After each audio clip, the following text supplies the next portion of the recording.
Hello! Kamusta kayong lahat? Ito share ko sa inyo ang blessings na bagong baby ko, si Yuri Eliza Martinez Aguilar. Ayan, so sobrang happy kami, lalo ng papa niya, dahil finally answer prayer nga na magkaroon ng mga anak na babae. Ayan, so 14 years ang gap bago uli ako nagka-baby. It's a miracle. Thank you.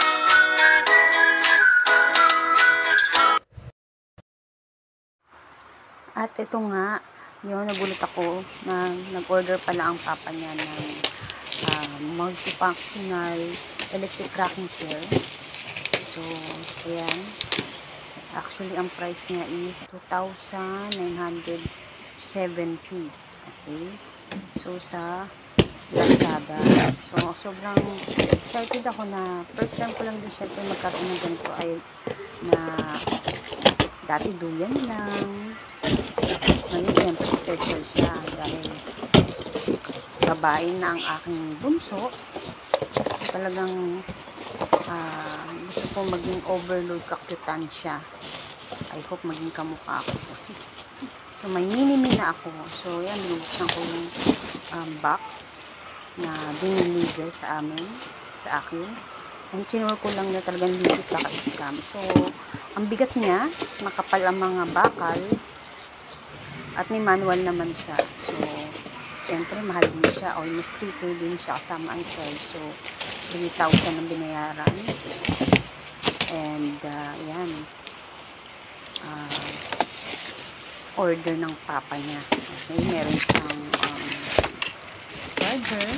At saka meron din siya mga pan-design.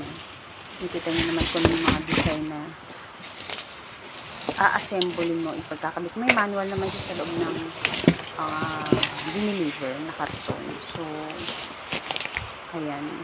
Sobrang excited ako na makita. Very expensive siya. Ang cute-cute niya talaga. So, coming soon, manganganak na ako. So, excited na ako na yun ang magiging kanyang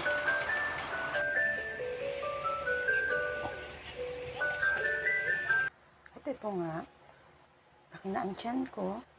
Almost nasa 37 weeks and 8 na ako. Okay?